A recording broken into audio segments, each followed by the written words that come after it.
Elasticity topic पर कुछ problems देखिए, फिर आगे समझ में आएगा। क्या प्रॉब्लम है? पहला problem, two blocks of masses m1 and m2 kg connected by a metal wire going over a smooth pulley। पहला प्रॉब्लम देखिए, problem number 1, two blocks of masses m1 and m2 connected through, सवाल साथ साथ समझते चलिए, लिखने में ही होता है, पीपीटी में तो टाइम में कम मिलता है। Two block of masses m1 and m2 connected through a metal wire going over a light smooth pulley।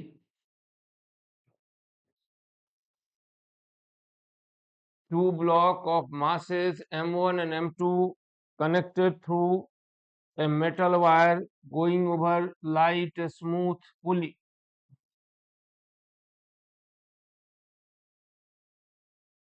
The breaking stress यानी maximum stress, breaking stress of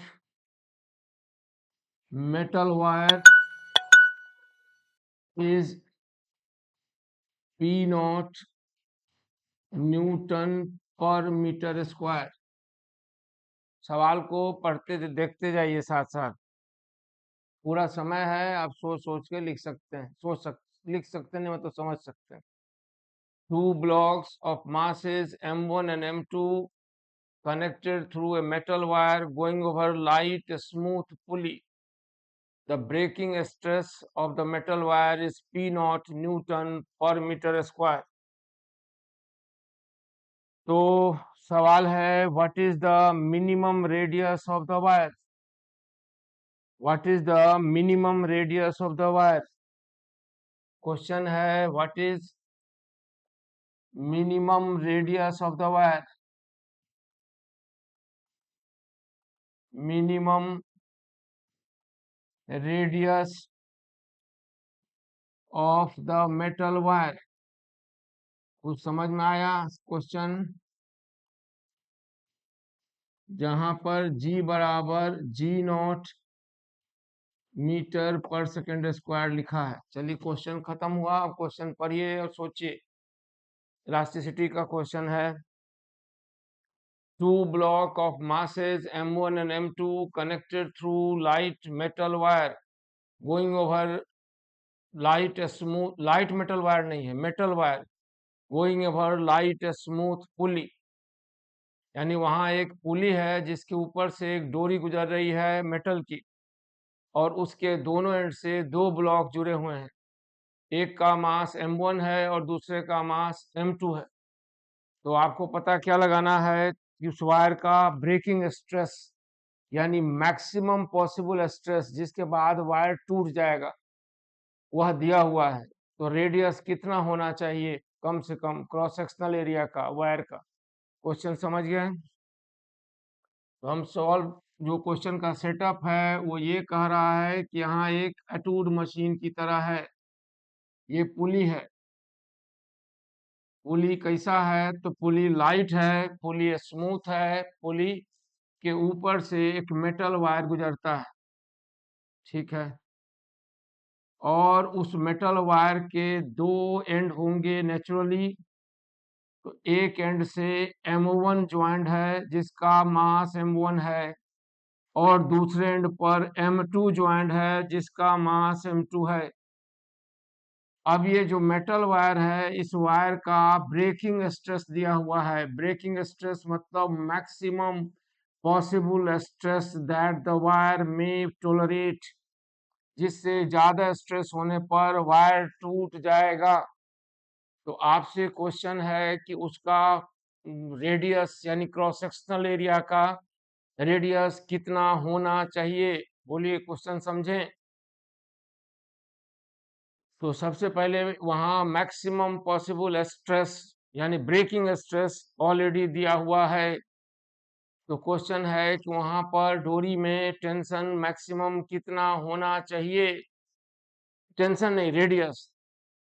तो पहली बात, ये m1 किलो है, ये m2 किलो है, दोनों बराबर नहीं है। ये दोनों ब्लॉक रेस्ट में नहीं होगा, एक्सेलेटेड होगा।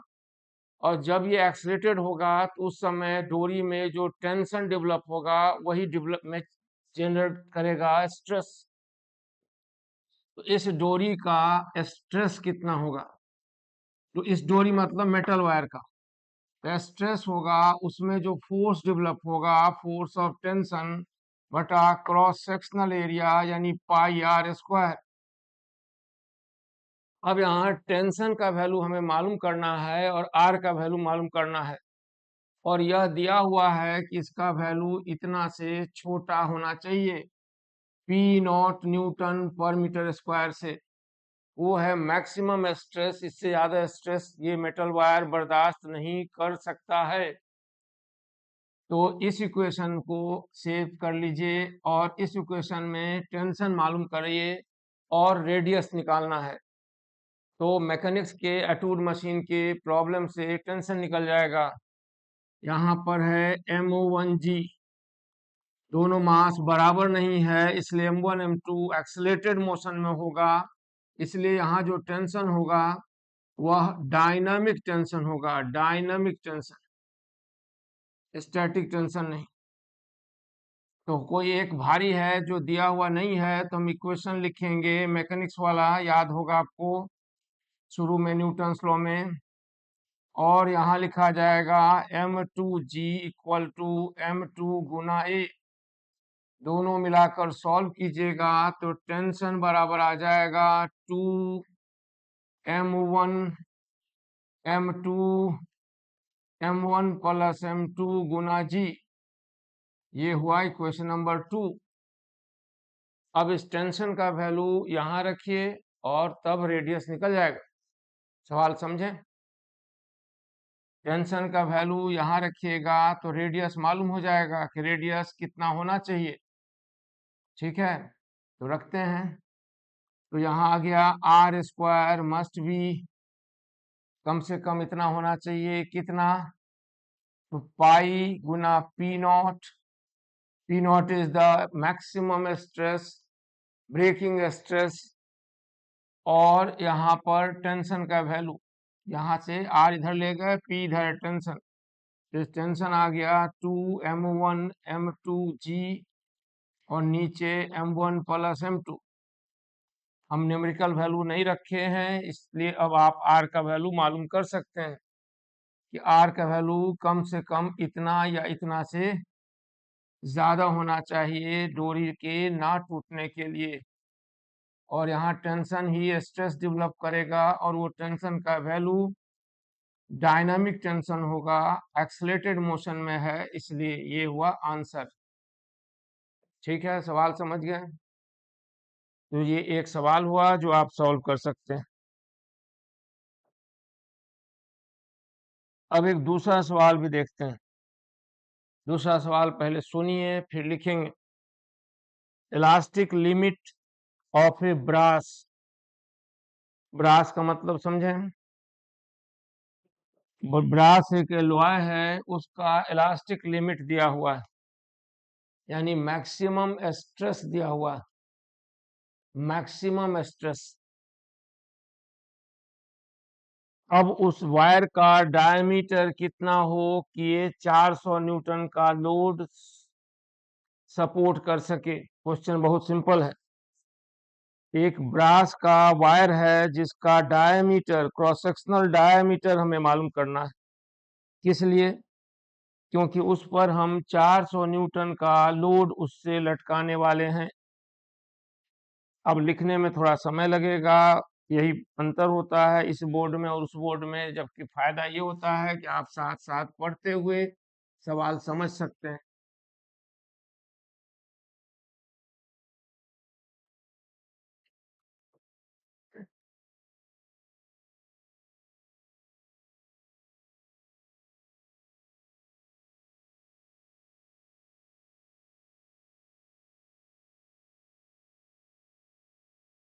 देखिए पहला सवाल देखें ना, अब दूसरा सवाल बाद में बताएंगे कि सवाल किस एग्जाम का है, वो सब बाद में, उससे दिमाग पर ही हो नुकसान पड़ सकता है। तो हम लिखते हैं elastic limit of the brass, elastic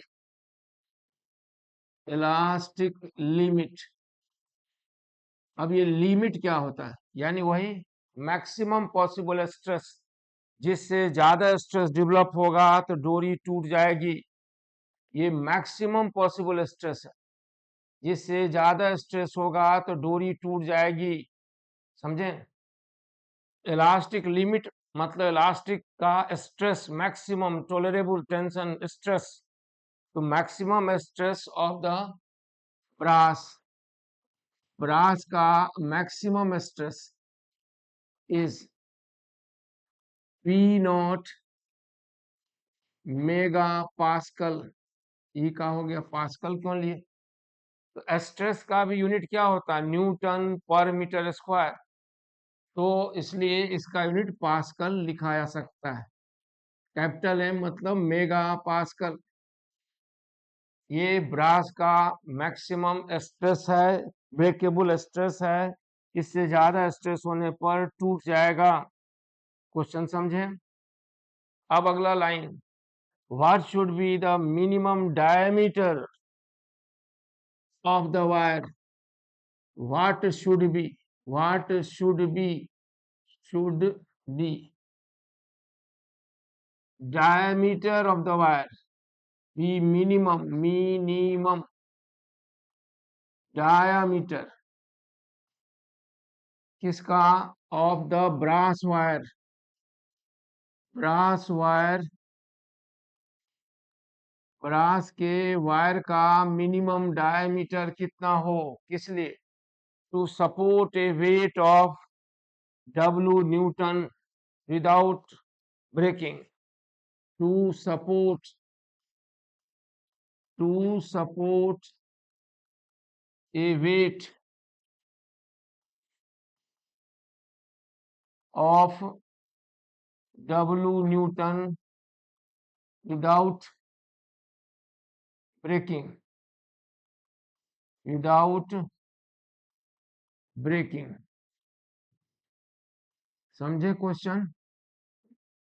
चलिए सवाल बनाइए, कैसे बनाइएगा। यानी there is a brass, brass समझते हैं लॉय है, ब्रास का वायर है जिसका maximum stress p not mega pascal है, न्यूटन पर मीटर स्क्वायर और पास्कल एक ही चीज हुआ, प्रेशर का यूनिट। यानी उस वायर का जो ब्रेकिंग स्ट्रेस है, जिससे ज्यादा स्ट्रेस नहीं होना चाहिए, वो है P not mega pascal, mega capital M 10⁶। अब इस ब्रास का हम वायर बनाते हैं, तो वायर का डायमीटर, क्रॉस सेक्शनल डायमीटर कितना रखें कि उससे W नॉट न्यूटन का वेट लटकाया जा सके बिना उसको तोड़े, यानी विदाउट ब्रेकिंग। क्वेश्चन समझे? हाँ ना में जवाब दे सकते हैं क्वेश्चन यदि समझ गए तो। क्वेश्चन समझें तो थोड़ा यस नो यू आई, बस वाई एन एन तो टाइप करना, उससे ज्यादा नहीं करना।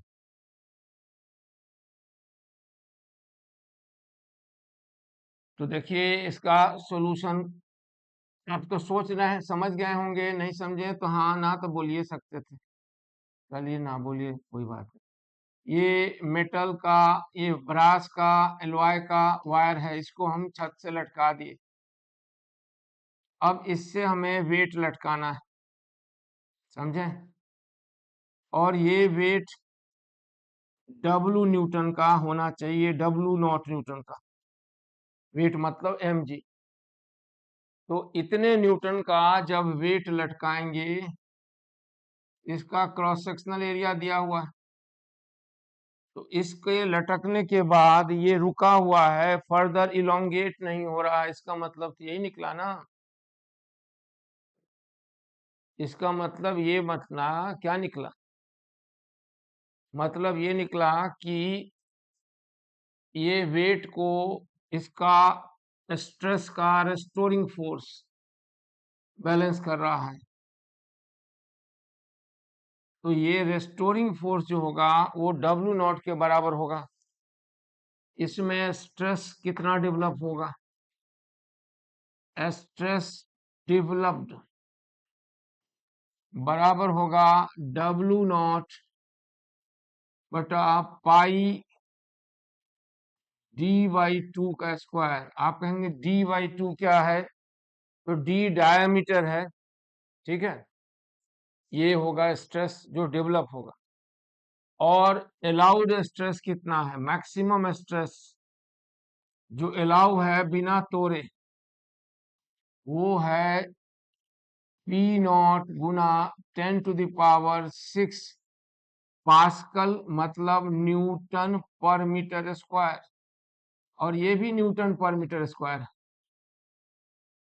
अब डोरी ना टूटे इसके लिए जो डेवलप्ड स्ट्रेस है उसका वैल्यू ये मैक्सिमम स्ट्रेस से छोटा होना चाहिए, बस यही क्वेश्चन है।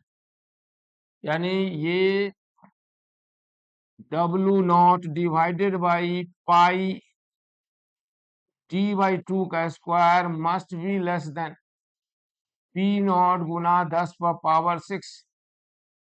तो D स्क्वायर को दाएं ले जाइए, 2 को ऊपर रखिए, तो ये आ जाएगा D square must be greater than 4W naught pi गुना P नॉट गुना 10⁻⁶। और इससे हम डायमीटर निकाल दिए, मिनिमम डायमीटर, कि डायमीटर ऑफ द वायर को कम से कम इतना से बड़ा होना चाहिए। उम्मीद है आप सवाल समझे होंगे, हम न्यूमेरिकल डाटा नहीं डाल रहे हैं, ठीक है।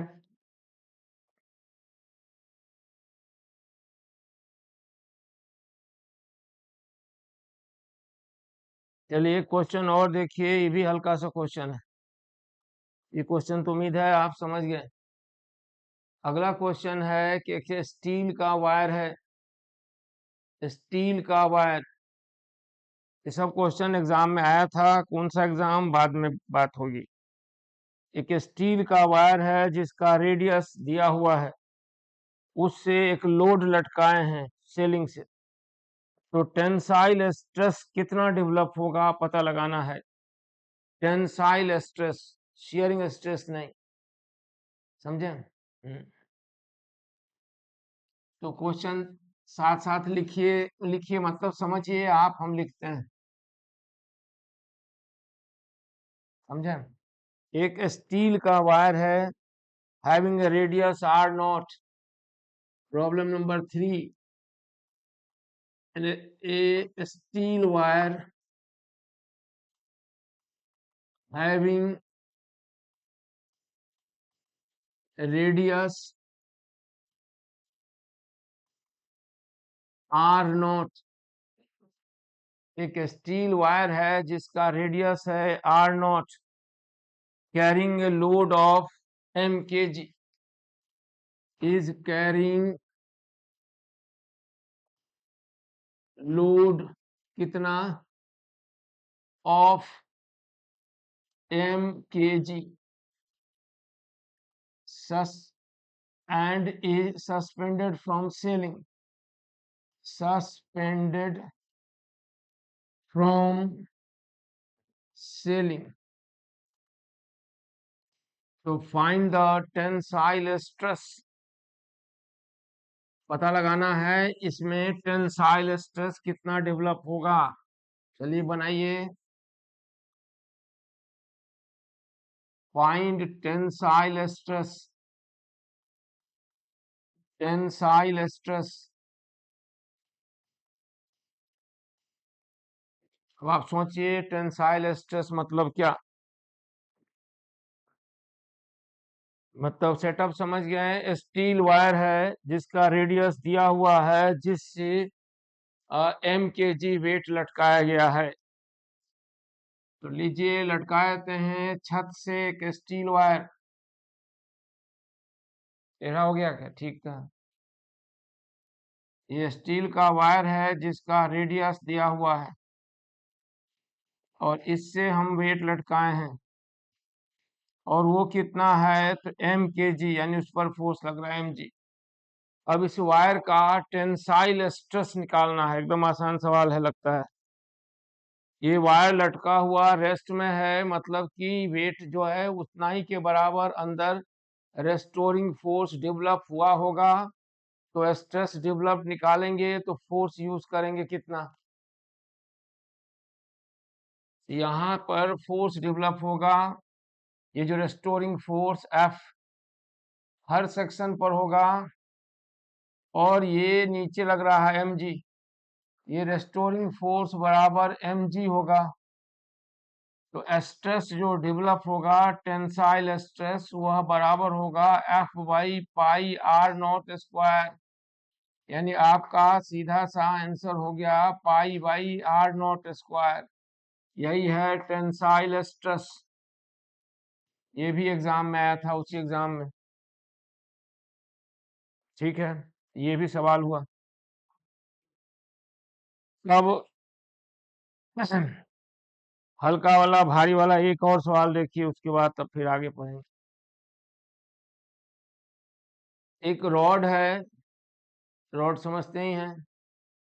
तो रॉड के एंड से एक ब्लॉक लटका, ओमेगा स्पीड से उसे घुमा रहे हैं।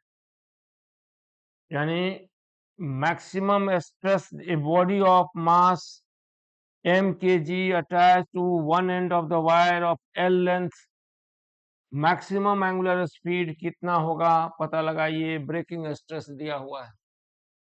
क्वेश्चन लिखते हैं, आप क्वेश्चन पढ़ते हैं साथ में।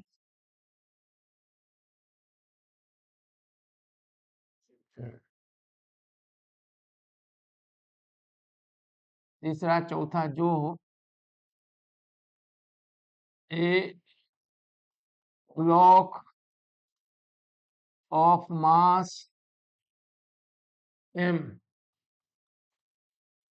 attached with one end of steel wire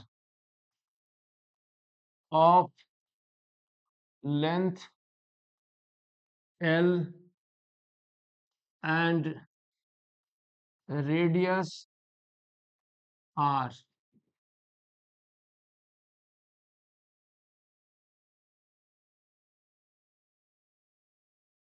is rotating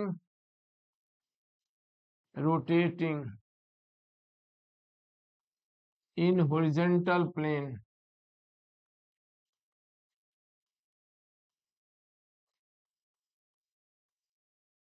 with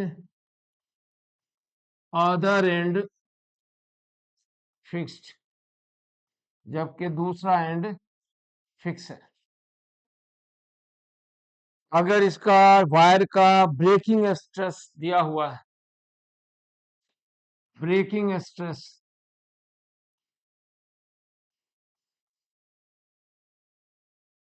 is E naught Newton per meter square, to find maximum angular speed,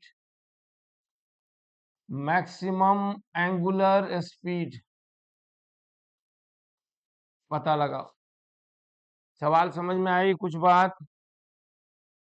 block of mass m naught kg attached with one end of the steel wire of length L, cross sectional radius R naught, is rotating in horizontal plane with other end fixed. Breaking stress of the wire दिया है, तो maximum speed पता लगानी है, angular speed. सोचिए, आपको सवाल का सेटअप समझ में आया?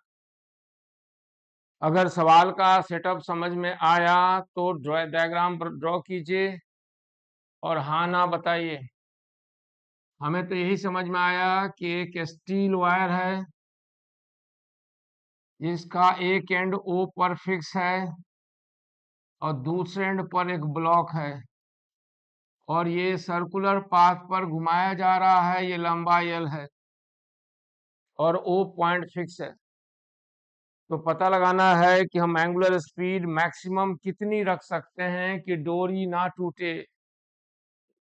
डोरी का ब्रेकिंग स्ट्रेस यानी मैक्सिमम स्ट्रेस मालूम है। बताइए सवाल बनेगा एंगुलर स्पीड कितना रखें कि डोरी ना टूटे। डोरी का ब्रेकिंग स्ट्रेस पता है। सोचिए सोचिए। ये इस तरह घूम रहा है ना, नहीं सोचेंगे। ये इस तरह घूम रहा है, तो जब हॉरिजॉन्टल प्लेन में घूम रहा है तो यहाँ पर रेडियली आउटवर्ड एक फोर्स लेंगे। कौन सा फोर्स होगा, कुछ कुछ तो बताते चलिए। तो रेडियली आउटवर्ड ब्लॉक के फ्रेम में फोर्स लेंगे, उसका नाम होगा सेंट्रीफ्यूगल फोर्स और वो बराबर होगा M naught omega square L. और रेडियली इनवर्ड फोर्स रहेगा, वो कौन फोर्स होगा, वही होगा टेंशन उस एंड पर और वही टेंशन स्ट्रेस क्रिएट करेगा। और हमें इस डोरी में स्टील वायर में मैक्सिमम स्ट्रेस, हाँ सेंट्रीफ्यूगल फोर्स रहेगा, सही बोले, मैक्सिमम स्ट्रेस को क्रॉस सेक्शन के टेंशन से बचाना है। तो स्ट्रेस डेवलप्ड जो होगा वो स्ट्रेस डिवेलप्ड कितना होना चाहिए, ये हो जाएगा m naught omega square l by pi r naught square and this must be less than p naught. अब आप ओमेगा स्क्वायर का वैल्यू निकाल लीजिए। बोलिए समझे नहीं समझे, बुझलाऊं कि नहीं बुझली, बताइए। यही हुआ, ठीक है। तो अगर एंगुलर स्पीड इतना या इतना से कम रखेंगे तो सेंट्रीफ्यूगल फोर्स कम रहेगा, तो स्ट्रेस डेवलप्ड कम होगा, तो टेंसाइल स्ट्रेस कम होगा, ब्रेकिंग स्ट्रेस से नीचे होगा, डोरी नहीं टूटेगी। ये 3-4 सवाल हुआ जिसको आप देख सकते हैं, इलास्टिसिटी का सवाल है, एग्जाम में आया था।